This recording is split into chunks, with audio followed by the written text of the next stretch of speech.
You're running a successful consulting business, but something's not right.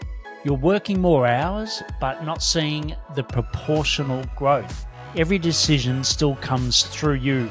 Every proposal needs your touch. You know there's a better way. You're not just sure what it is. You're listening to the Paul Higgins podcast. I'm Paul, and I help consultants build businesses that don't require them to be at the center of everything. I spent 18 years at Coca-Cola, then built and sold my own consulting business. Along the way, I learned that working harder isn't the answer. Building better systems is. Each week, I sit down with consultants who's cracked the code on scalable growth and experts who support them. Real conversations and how they broke through the bottleneck and built businesses that work without them. Let's dive in.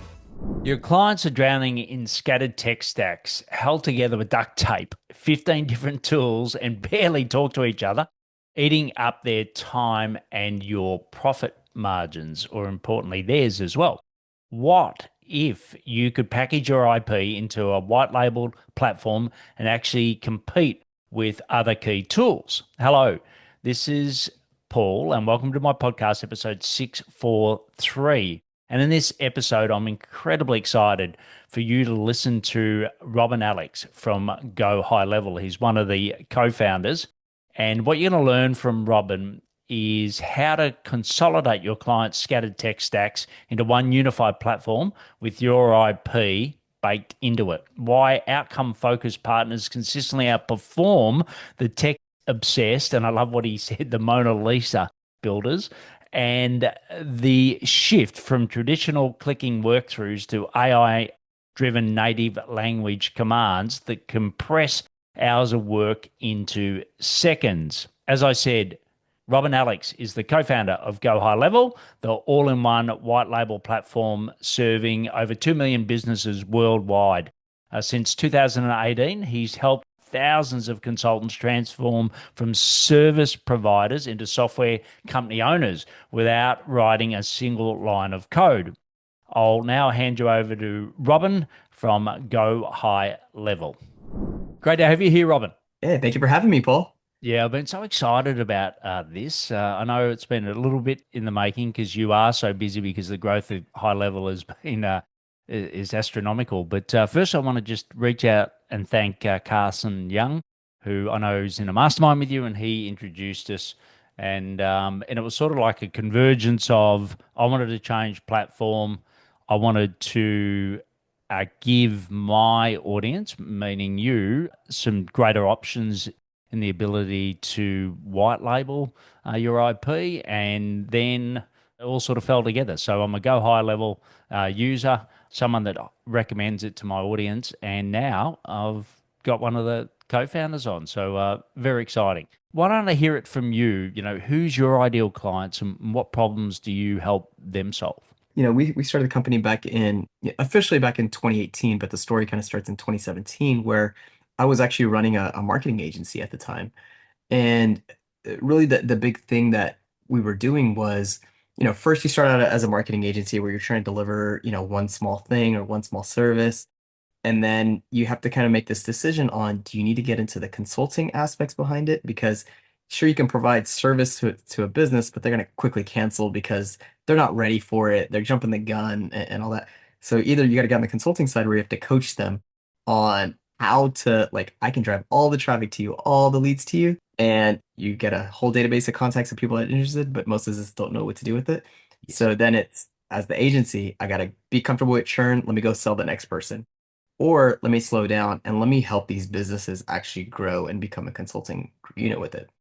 Well, I decided to go to the latter side of doing the consulting side of things. And through that, prior to, been that agency I had for years, we got really strong at the consulting. And then through that consulting, it was like, as much consulting as I did, the business owner was always going to be the business owner or the specialist in what they're, the dentist is always going to be the dentist. It didn't matter what I told them. They're not going to do what I want at the level that we needed them to.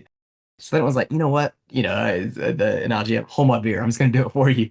So then it was, well, what they need to do is respond back to people as fast as possible. Can we just email on their behalf? Can we text on their behalf? as a team, what we did was take 15, 20 different software applications that's out there, use tools, the APIs, using Zapier and all these different tools to glue it all in. Yeah. So then we became known as kind of this like tech stack delivery unit to get to an outcome. And that was kind of our special sauce that was out there and why people reached out to me. And then even other agencies are like, oh my gosh, this is like a really crazy mind map of what you're building. I need this. So, we kind of got, very popular. Business was growing and all that. And then what happened was, one of my customers called me and said, "Hey, there's these two guys that were trying to launch a software in the marketing space, but not really related. Love for you to talk to them because I don't know what they're asking." I got on a call with them and, got them set up on what they needed. And then I kind of showed them this mind map. And they came back and said, "Hey, actually, we'll call you back in a couple of days." And I was like, the weirdest thing. And I was like, I don't know who you are. You could be Megacorp for all I know. Maybe they were trying to kick me off the call because I can ramble nonstop. But they actually called me back. Sean, who's now one of my business partners, called me Yeah. back and said, "Hey, we kind of built what you did in one place." I was like, "Oh my gosh, if you did, you just saved me so much overhead and all Yeah. this." And it was kind of the first version of what high level is today. I took that back and rolled it into one of my customers and the co-customer. And I went back to him saying, "Oh my gosh, this is amazing. I want this for all of my customers. What can I do? Not only pay for this, but what can I do to give you guys so much value? Because you guys just are about to change my life." Yes. And they were like, "I don't know, Jill. Do you know anyone else?" I was like, "Do I know anyone else? I know tons of other agencies. I've been in other network. That's I know Carson. Other Yeah. groups and other places and stuff." So I just sort of pick up the phone just because they changed my life in such a short amount of time. Like, who does that, right? And I have an engineering background and development background, and the way that they built it was like phenomenal. So I started making phone calls and to other agencies. And through that process, agency owners, everyone will say yes as an entrepreneur. Only a handful of them will actually commit to like actually doing what you need, which is like test this product out, roll out to a couple of customers. And those that did found great success. And that's really kind of the evolution of how we started high level. But, at that point, what we realized was a couple of problem points. As an agency, you have this massive tech stack that you're building.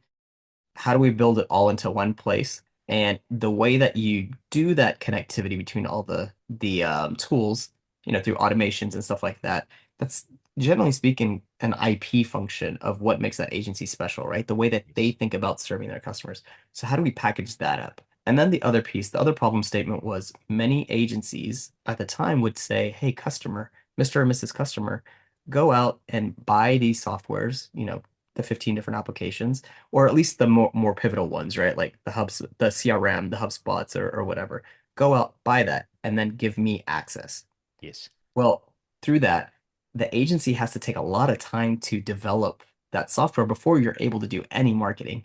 So the problem statement there was like after 3 months, 4 months, the business owner, in their mind, they're like, "Paul, I handed you $1. You told me that you're going to give me $3 back. I'm still waiting for that $3 back. You're a marketing company. I've been telling all my friends and colleagues I am paying for marketing. Therefore, this marketing is not working." And as agency, you're like, "Well, before we do what you're thinking of, I got to build this infrastructure. You don't have anything. You got nothing here." So then it was, "Well, all right, you've been working 3 months on it, Paul. I appreciate the hard work, but I'm tired of spending all this money. Bye." And they kick the agency to the curb, but they Yes. will continue paying the software companies. With our model, we said, let's solve for all these. That's where we said we can package up that IP, all Yes. the tools in one place, so you don't need to sign up to 15, 20 different products. And then since you own the IP, why not let you white label the product so it's actually your brand out there? Yes. And you get to own the whole relationship from A to Z with that customer. And so now you are actually competing against HubSpot and you get to own all the revenue that comes in. You get to faster launching time to value. We took all of those as a problem statement, and that's actually how we came to high level. And we started out with the agency side of things. Now, and sorry, I ramble, but with the agency side of things, and here we are 7, 8 years later, the term agency has definitely widened, right? Because it's Yes. really anyone who is in charge of owning the marketing functions of a business. And so Yes. you have, and even technology stack in many ways, because you get into MSPs, the IT, third-party IT companies, even in-house IT companies are now being asked to manage, the CRM, some of the marketing functions, the websites, things like that. In-house agencies are coming in, to call centers, to different accesses of the business operating platform. Because we've evolved over time to where not it's beyond just the top of funnel. Now it's the middle of the funnel and bottom of funnel, and now to the operations and execution of business. Layering AI on top of it, every business needs it. They have no idea how to enable it within their business. So you have to have a third party person or at least someone in charge of the business who's going to take that ownership. And so really it's when I think of ICP, we like to think of the people who are enabling businesses, and that enabling business can be internal or external. So we've actually coined the term being a SaaSpreneur. And so basically it's, well, why don't you just become, because it's such a universal term, agency and all that. Well, as a SaaSpreneur, it's you're your own software company. Go help as many businesses, or even for yourself, you're a software business owner for yourself. You own the stack from A to Z. Long-winded way in saying that's who our No, ideal customer is. no, Anyone who look, wants to power a business. it's brilliant. My background, was corporate. If fast forward, if you've heard this a million times, listeners, but I was corporate Coca-Cola, which obviously predominantly marketing company. Then I went in and helped agencies, and we had like you just said, we had dispersed tools that we used to help agencies run better. That's what we basically sold, but they were dispersed tools, whether it was HubSpot, Copper, Podio, but Maven Link. It was sort of like all sort of sticking it together, right? And it was to run their internal operations, but it wasn't really there to help get the end client. It helped to get an end client result, but it didn't actually, sort of take that one step further, right? Yeah, Um, yeah. It's yeah, like you got to connect the final dot there, and that's where people typically are like, it'll happen naturally, I hope. spot on. So, what you've created is brilliant. I've definitely seen the market gap, and that was back in around about the same time, maybe a bit earlier. We were sort of doing it back in 2014, 15. So yeah, it's brilliant to finally see the gap, and then finally you see the solution, and that's what you've created. If we just look at what's working at the moment from an agency point of view, and like you said, it's bled more than just agency, right? But in marketing in general, and if you look at sort of, I'm assuming most of still sort of that SMB, SME, is that sort Y- of where the tool plays, or are you playing, into enterprise as well? So the fun part about our business from my chair, my partner's chairs, and things like that is we're not necessarily attacking specific markets of class of businesses. Yes. We primarily work with the people that are doing the implementations and, just at a bulk perspective, the SMBs and, the small, medium businesses are really where people typically are more agile and more willing to doing these. That being said, there are agencies and then large businesses themselves are coming talking to us because we are what is different about us as well is we keep our ears close to what our customers want Yes. versus, the philosophy, and there's nothing wrong with it, but other software providers as great as they are, look at it as we need to build the new tools and be the innovators into it. And then we need to go back to our customers and teach them the value of what we built. Yes. Versus for us, what's a little bit different is we listen to what our customers want and then we just build what they're asking for. So we don't have to do any innovation on our side per se. And so because of that, a lot of larger end businesses, even Fortune 500 companies are reaching out to us saying, look, our Salesforce instance was built 15 years ago, 20 years ago. Yes. The team that built it, either they moved up in the company, have no interest in explaining anything, or we've hired people. And now we're 3 generations into it. No one knows anything, why it's set up the way that it is. It's all broken. We need to do some of the new stuff. We're ready to just wipe the board clean, save a lot of money, come over to high level. And so there is a massive shift that's happening there. And I think, now is the right time as the world is shifting, mostly with AI and the different tooling that you need to really operate a business and the way that people think about it. So it doesn't matter if you're on the high end, Yes. from a revenue perspective or large end business or the small end, we can make it work for anybody. Yeah, great. And so what are some of the things that you're seeing working at the category level, let's call it? So, there's, it's like you're the octopus, I often look at it, or the chocolate wheel as I like to call it, where, like the Go High Level sits in the middle and it can be omni-channel, it can do all these things, right? But out of all those things, what are you guys seeing working better than other things at the moment? I know it's a little confusing question. I hope you understood it. Yeah, yeah. So where I see the biggest opportunity is when businesses really take a step back and look at a very simplistic perspective of capture, nurture, close, and evangelize, which is kind of the new thing into it. Businesses who are willing to start there typically do the best. And what they're trying to do is, look, we're getting a bunch of leads, or we need to capture leads.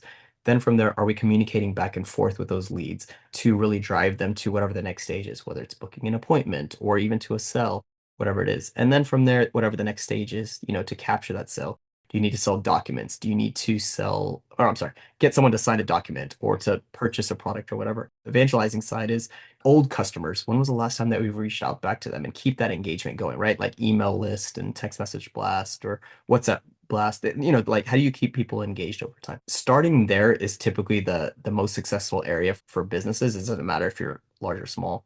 And Yes. then, the other thing that I see where successful businesses happen is if you were to wipe the board clean with any marketing tool stack, you should be able to accomplish what you're trying to do, maybe having a huge labor force, a huge team, right? So if you kind of put it in that perspective, what should they be doing and what is the blueprint? What I recommend to a lot of businesses, if you wipe the board clean, take Yes. a whiteboard or document and just map out what is it that you want the flow to be for your whole business. Yes. Well, that is a great start because now you can always have a visual. It's like building a house. You have a blueprint to saying, this is where I'm having a problem. Let's go attack that part of the flow. And yes, you can have humans do every single part of the step. I am manually emailing Yes. Paul or writing a letter to you, to respond back to me. Or you can automate it. But Yes. without that blueprint, it is hard to get to a completion state and know what the final North Star is for that business. From my experience, there's sort of two types of partners. And well, what I've experienced, there's the ones that help you set it up for your business. And then there's ones that sell you, like you said, a white labeled IP solution, which is it's not 100% out of the box, but it's more out of the box, right? Yep. If you look at those two, is what do you think the rough percentage is between those two in the So what partner I just community? no, I love that question. If I was to think about it, what I said, as easy as it sounds, like as business owners or people working in businesses, it sounds easy. Here's our flow. And in my mind, I visually have a good understanding of it, but no one is really willing to take the time to doing what I just said. Let's sit down and actually put it on paper. That is where agencies and people who have done it and built the IP essentially fully become valuable because it is a big burden on your shoulders to knowing like I really need to sit down at a very 100,000 view of my business and think about like I don't have time. I'm too busy operating my business. So someone else who's actually done that work and they're able to implement it. And I've seen some phenomenal things where it's like, anywhere from 50 to 80% out of the box ready to go. And then it's let's customize this last nuance thing that makes your business special, right? But Yes. at the end of the day, like dental practices run the same as every other dental practice. Every insurance company runs generally the same thing. And, the better the agency that really knows the industry, they're able to get that launch, instead of 50 to 80%, maybe even up to 90, 95, even 100% because they just understand it and know it. And so that's where the value comes in of like kind of the turnkey solution. So probably say it's probably 80-20 rule. 80% is really kind of the turnkey starter. We call it snapshots. If you're able to launch that, that gets you started so quickly. Yeah, yeah, brilliant. And a quick thank you to Rain, who helped me set it up. And I know, look, I've played in tech space for a long, long time. I'm not a developer, but I know my way around things. Definitely worth getting someone to help you set it up the first time. And I think the second bucket, the 80%, is so often someone will come to me and they say, "Look, I'm serving all people. I'm confused. Therefore, my client's confused. Like it, and my business is just a mess. Right? Is sort of the snapshot. And I'm like, okay, let's do the 5-1. So let's pick one market, one go to market, one product to service, one particular platform, and do it for 12 months. Oversimplifying, but it's like vertical solution, like dentists, as you said, or whatever it is. And normally it relates to your experience, right? Like if you were a dentist, it makes sense for you to help other dentists. There's the 2% of dentists that love marketing. If you're on that 2%, well, then go and help the 98 that don't, right? But Yeah, just it's stay in your lane. yeah, correct. But I think a lot of platforms, SaaS platforms out there, it's really hard to do that, right? I won't mention names, but promise that it's easy to create a vertical solution, but it's not. What I love about Go High Level is that you've cracked that nut, that you, like you said, you can set it up so that it's very easy for you to productize your IP and get a client a result faster, which is, what I absolutely love. And you mentioned AI briefly, and we can't go without mentioning it in more detail. I ask a lot of people, I talk about this convergence of got SaaS platform, which you call Go High Level SaaS platform. You've got then no code, low code. You've got N8N. Like you watch TikTok or YouTube at the moment, you can't get away from the latest thing. And I find often it's people like selling you engines when you want the car to go to a destination, but that's a whole nother topic. And then you've got AI itself, LLM platforms, and now you've got, agentic that's starting to happen in it. And then you've got the new website. So it's all sort of converging and is a bit of a mess. Like where I'm going with this question is where do you think the operator will sit? Will they sit in the SaaS and the AI will be embedded in the SaaS, or will they sit in the LLM and call back into the SaaS? Or is it something else that I haven't thought of? Yeah, I mean that's definitely a really good question. I really don't know where the answer lies, but I'll tell you how we're thinking about it here at a high level, or the way that we're trying to get to the final destination, right? I think the idea of traditional SaaS, even for high level of being able to log into a platform, knowing how to connect things and where to set things up, and just from a day-to-day operation of I'm talking to Paul Higgins. I need to click this button to get into the CRM, to then get into his data fields, and then read everything, then interpret it, and then analyze it, then to make a decision saying, you know what, I need to book an appointment. So now I got to click into something else to doing that, right? Like kind of that, where it's very innate for us as humans, because I think we've just all been trained to doing that multi-step, just naturally you're Yes. clicking here and clicking there and all that. Where we look at it is, how do we get to a world where none of that exists anymore? You just want the outcome. So, which is basically saying, when I get into the platform, whether it's through voice or text, saying, I have a meeting today at 3:30 with Paul Higgins. We need to send him a message saying, I'm going to be there on time. And let's go ahead and pre-schedule our next appointment. Well, the system should just be able to interpret that and just do it. And there is no like multi-clicking or setting up certain things to accomplish that same outcome. And so that's how I think the world is going to shift into being more text prompt or voice prompt. And Yes. it just comes back with the execution that you want. And I think where the SaaS comes in is like almost like a validation of like, let me just double check. So if I want to do the clicking and or even the rage clicking of like clicking 50 times to get to what you want, that's just more of me just double checking, just like how you would with another human. I think that's how we look at assistants in many ways, right? Like from a human perspective, hey, assistant, I need to do these things. I hope you get it to the finish line. But every once in a while, did they do it the way that I want? I need to log into a system and check my calendar to make sure that appointment got booked. I think that's how we're going to look at AI and how that works in the cross balance with SaaS. Yeah, I think that makes perfect sense. And I was sort of thinking it last night I got an electric car. And to me, it's immediate. As soon as I put my foot on the accelerator, it's immediate, right? I think problem with technology in the past is that you've got the thought, you want the immediate action, but then you've got to go through all the steps to get there. And I'm with you. I think natural language now is you just talk it and it happens, right? And it's Yeah.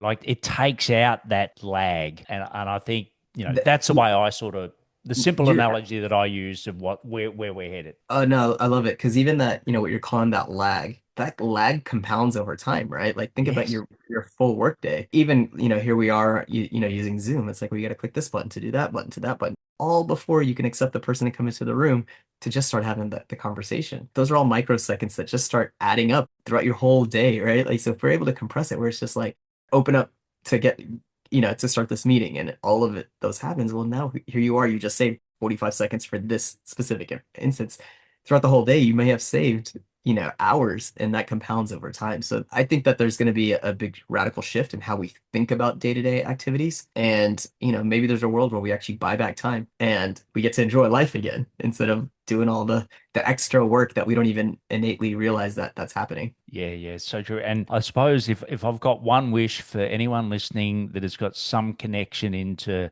LinkedIn, can you please get them to be a little bit more liberal with their API? Because, if I look at how many times I've got to manually do something with LinkedIn, and I know that I've spoken to you in the past around, how do I just click a button where the LinkedIn profile comes into Go High Level? That's my biggest wish. And I know most of it sits on the LinkedIn end. It's not your end, right? Yeah, that one's a tough one. Microsoft and LinkedIn have been very guarded around their API, and I'm sure they have their reasons, but it hasn't been explained why. But there have been third party individuals who have organizations that have built really cool integrations.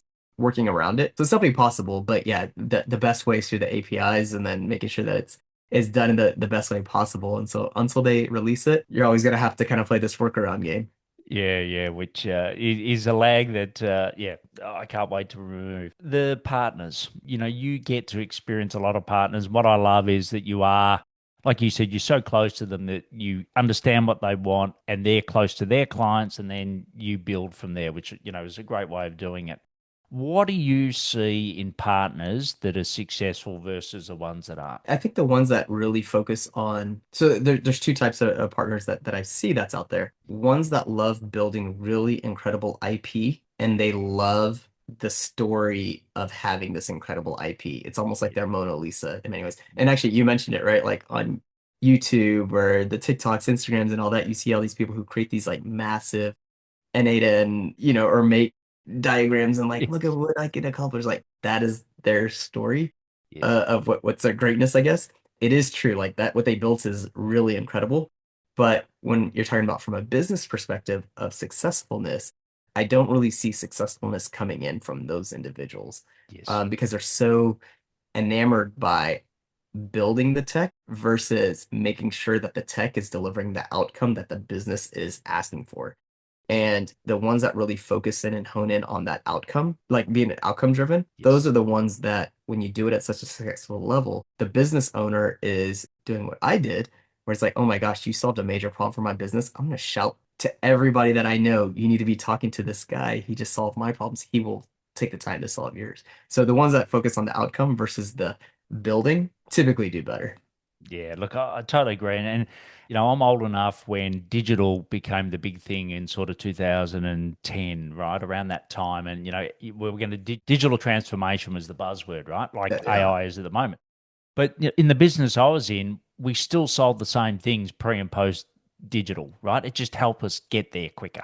There was still the Mhm. same business objectives. It just helped us achieve them quicker. And I think you did right. I constantly say to people, you're not a go high level partner. You're not a XXX partner. You are someone out there solving a particular set of problems for a particular client. That's where real success is, and be business orientated, not tech loved. And we learnt that the hard way because Podio as a platform was sort of, it was sort of a Meccano set, and we fell in love with the. So we sold Podio to agencies. What we didn't sell to agencies, increased profitability, the things that they really wanted, right? They didn't want the tool. They wanted well, in an analogy, they didn't want the drill. They wanted the painting on the wall. That's what they wanted, Exactly.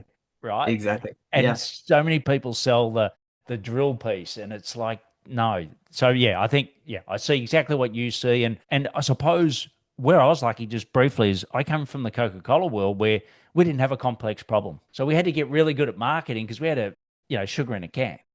Whereas, unfortunately, with tech, there is a lot of complexity. So sometimes it's hard to get above it. The thing that Go High Level is brilliant at is if you can solve that marketing for a particular vertical, you can be the person that provides that IP on Go High Level for them, right? So Yeah. you can make it so much easier for them to solve it. And I think that's the brilliance in what you guys have created. No, 100%. The analogy that I like to look at is Nike, for example. If you're a sports trainer, you're not out there bragging that you're a Nike partner. The athlete is basically saying, I need you to make me faster. I don't care that, if I need to wear the Nike shoe, that's fine. But at the end of the day, I don't care what I wear. I'll listen to whatever you tell me, but I just need to get faster. And if you told me that you only work with Nike, and that's your big selling factor, well, what makes you different than Reebok or Adidas or any of the other? No one cares what kind of brand drill or what brand hammer that you have to drill that hole or make that hole. I just need a hole on the wall. So let's make that happen. You can figure it out what you need as the person doing it. Yeah, and I think the accounting industry was a classic where they used to make a lot of money out of doing the transactional, and then Zero, QuickBooks, whatever came and sort of removed that, right? Like think of that's what's going to happen with AI. A lot of the technical stuff is getting solved quicker and quicker now because that's what AI is good at, but it's not good at the people and the humans that are going to actually then get the results. So that's where you need to shift your thinking. No different to the accountants, right? They went into more the so what. Yeah. Once we get this set of numbers, what does it actually mean? What's the so what, Yeah, right? exactly. Yeah, And you could be a QuickBooks partner, but it doesn't matter. I just need the silly financial statements. I'm paying you, Mr. and Mrs. Accountant, to give me the papers, whether or not you use QuickBooks or Zero or whatever. To be quite honest, is irrelevant. yes. Maybe you should do it paper and pen, and I would be just as happy. Yeah. Brilliant. Well, look, what we'll do is just pause for a moment, thank our sponsors, and then we'll come back for the rapid fire. Brilliant execution, terrible strategy. You can solve any client problem, but you're stuck in the same revenue patterns, same deal sizes, same time for money trap. I'm Paul, and I built and sold a 7-figure consulting business, but here's what I've learned mentoring other consultants. The real breakthroughs happen when you combine my experience with live problem solving of people going through exactly what you're facing now. In my group program, Steve works through his VA delegation challenge with Jed. Jed shares what's actually working. Andrew tests his pricing strategy with Casey, and Casey demonstrates his client onboarding system. Everyone's figuring it out together with my guidance based on what I learned the hard way. It's not theory, it's real-time strategic thinking with consultants in the trenches plus someone who's already made the journey. Stop grinding alone. Start thinking strategically. Go to paulhigginsmentoring.com/WWM. That's paulhigginsmentoring.com/WWM. So, Robin, ready for the rapid fire? Let's go. All right, great. The first question is, we've spoken about a lot about AI, etc. What's an AI tool that you're using personally at the moment that's blowing your mind? Of course, we eat our own, I used to say dog food, but we eat our own cake. And so that's one of the biggest things is how do we take a lot of our AI tools and functions that we have within our product and really incorporate it into our business? So that's been really fascinating. AI voice is a big deal. We got a ton of inbound volume and things like that. So that's been a big one. Outside of high level, there's two things that I've been looking at. One is just making sure that I'm in touch with all the major tools. And of course, I have Claude and ChatGPT just kind of as a co-pilot, just asking natural questions and things like that. But some of the other ones is like, Varun, my other co-founder, he was showing me Perplexity and kind of the concept of that where we're trying to get to, where you can just say what you want. Yes. And even in any other application, it's like you can see it behind the scenes, looking up the help articles and stuff like that. And then it's trying to figure out how to navigate to get the same accomplishment that you want. It's working generally well. And this is the thing with a lot of AI. There's a lot of promise, but you don't see a lot of getting to the finish line. Yes. So that's where I'm really trying to hone in on. The other interesting thing that we've been doing is we've been playing with a product called Typing Mind internally within the company, where it's basically just a front end LLM. Well, take that back. It's not. There is no LLM associated. It's just a front end that's universal. So you can actually tie in any LLM provider, any of the APIs, and it's given us the ability for our teams to now log in, and we can basically connect it to any LLM that's the greatest at the moment. Yes. And what we're also finding is some LLMs are stronger for different use Yes. cases. Yes. Like some are better from a revenue perspective of understanding financials and stuff like that. Like some of the ChatGPT is not strong on the analysis without a lot of prompting. Well, out the Yes. box, there might be another one that is. So it gives us the ability to test, and then we're able to build really great prompts out of it once we figure out like where we're lacking and stuff like that. So from an internal operations perspective, the analysis, the looking at insights across our whole business work has been a lot faster by basically leveraging all the data that we currently have. We're sitting on so much data. Yes. Being able to parse through that and leverage LLMs using, today we're using Typing Line. Maybe there's going to be other ones, and eventually, we're also going to build it in house. And so eventually we'll move back into our own product. But just seeing the capabilities of it, where we're not necessarily locked into one product, Yes. has been phenomenal for us. And so that's been a fun journey of me playing around with different tools and seeing how different tools interact with the same data set. Yeah, brilliant. And that's type of mind. Typing Mind, yeah. Yep, brilliant, great. The next is, out of your partners that you're seeing, what's a go-to-market strategy that is surprising you that is working well at the moment? Yeah, so of course AI, that's the buzz and that's where everyone is going. I think there's huge opportunity on that front. And, just simple from a simplistic perspective, basically saying, hey, we used to say missed call text back was a big opportunity where, businesses lose calls every single day. Well, from a psychological perspective, if you're a plumber, dentist, whatever, any industry, right? You're going to go to Google. You look at the first results that come in, and whoever you just start hammering down the list. Whoever's going to respond the first gets your business. Yes. Well, what we were able to do with our missed call text back was, you call the first business and they don't answer. You call the second one, they don't answer, but then you get an automatic text back saying, hey, Paul, sorry I missed your call. How can I help you? Well, that kind of stops you from a pattern interrupt of going to the next, because now you're just communicating. Well, what we've done with the AI side is that same concept, but now there's an AI receptionist that can actually take the call and actually get to the outcome of like giving information, answering questions, and even booking appointments.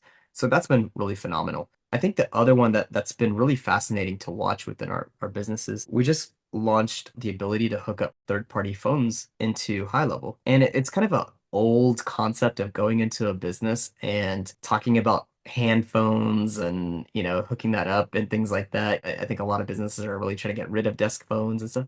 But surprisingly, a lot of people love having that desk phone. Like it makes you feel like you're at an office. And we're seeing this interesting dynamics of a lot of people are shifting over from their current providers that, the legacy, the AT&Ts, the world of Verizon, and it's great. And old, solid as they are, people are willing to like migrate over to using high level as the platform behind the scenes. And so we're seeing a lot of growth there. And that's just one of those interesting ones. It's like, wow. I think the other one is WhatsApp, from the international Yes. perspective. I'm here in the States and, it's where we started out. And texting is really the biggest player. But as we've been putting a lot of focus going on the international side, we have we're one of the earliest connector providers to Meta. So we have a great relationship with them and they gave us Yes. access for WhatsApp, being able to connect to it natively within our product. And as we're going out to the international markets, we were in Australia, London, Dubai, like our numbers there are rapidly growing, and it's all because WhatsApp is the primary mode of communication and businesses want to be there as well. So that's a fun one to see that, fast rise as well. Yeah. Like it's yeah, now, traveled to Europe last year and it's just everything's on WhatsApp. It's Yeah. yeah, and I can't wait for that to happen here in Australia because yeah, the major provider and the SMS, like SMS on an Apple phone is, the worst app that you use and you use it every day. So bring it on. Where do you go to learn more about growing high level? I think there's two parts to it. One is when we look for what our customers are asking for, try to skew my day to how quick can I get out of a lot of our internal calls and meetings to like not just talk to customers and just see what's the word on the street? What are you hearing out there? What are people doing? That's where I like to get a lot of my internal knowledge of what's happening out in the ecosystem. We have a crazy Facebook group of, I think well over 150,000 people in there. And, seeing all the cool strategies and insights and having deficits in our product, right? We take all that feedback seriously and we have our team involved. So that's one of the other pieces is I want to make sure that everyone in our company is customer facing. There's no hiding here. And so you're in our whole team, we try to get them in the Facebook group active as much as possible to help our customers. You got to take the bad with the good. And that's just part of the game there. I think the other side of it is, from a learning perspective, not just understanding our business model, but just other business models out there. And then you're like trying to connect the dots. So I'm a podcast junkie, so when I'm in the car or at the gym, I'm always listening to different podcasts. And, the one that I've been really attached to lately is the Acquired podcast. There's a lot of great podcasts I've listened to, but Acquired is the one that I really love because they do a deep dive into different businesses down to the history and how they made their business decisions and really tying it into like some of it might be personal decisions or life changes and how they get into it. And it's like 3 hour, deep dive of Costco or 2.5 hours, or, I think they had one where it was like total of 6 hours on LVMH, like how that business came about, the strategy into it, what are they trying to do, Visa, just all these companies that they're a part of your everyday life and you don't think much about it, but they've kind of gone in and said, no, we'll tell you what made them great. And so that's been really fascinating for me to listen to. Yeah, brilliant. And just one that I love is it's called 20 VC, but 20-minute VC Yeah. with Harry Oh, that's a Stevens. great one too. Yeah, Yeah. yeah, that's and yeah, I remember Harry when I spoke to him on God, it was I can't remember when, but 2018 or something, and he was like just starting. I remember having a conversation with him to look where he is now. It's he's done a brilliant job like you have. 7 years in, what do you know now that you wish you had known earlier? We've always known that having a community is important. Well, take that back. We thought that having a community was just part of having any business, like it's just, Yes. table stakes. What I didn't know at the time is how important it is to continue to evolve the community and be a part of the community, not lead the community, but be a part of the community. That nuanced component is something that, had I known that earlier, we could have probably moved even faster than what we've already done. And, I think that we've done a really good job. But early on, we kind of thought of it as, yeah, we'll let the community, you need to have a Facebook out there and it'll organically happen and whatever, and we'll just be involved. Had we taken it to that point of like, we need to be a part of the community, we need to embody the community at us and them in a partnership, I think that dynamic, like, we could have doubled down and done even more incredible things. Yeah, well, well done for what you have created. I know for me personally, I love using it. I've seen other partners get huge benefit in it. If you're currently with a SaaS platform, or even if you think of entering the market and you're thinking, I've got this brilliant IP, but the SaaS actually is an inhibitor rather than an enabler, go have a look at Go High Level. It's for you. And we'll have a link in the show notes. But if you go to paulhigginsmentoring.com GHL/GHL, we'll have a way for you to get in and try it. Robin, well done for what you created, and thanks for your openness to come on and share that here today with us. Thank you so much, Paul. It's been great. What a great interview with Robin. And as I said, I've waited so long for that, and I hope you've really enjoyed it. The biggest takeaway that I got from that is your clients don't want 15 different logins and a tech stack held together by duct tape or hope. They want their problem solved fast. Robin's built the platform with Sean and others that lets you package your IP, own the entire client relationship, and deliver results from day one instead of month 4. Reach out to Robin Alex on LinkedIn and thank him and ask him questions. You can find out more about Go High Level at paulhigginsmentoring.com/GHL. That's GHL. And you can watch the episode on the Paul Higgins Mentoring channel on YouTube.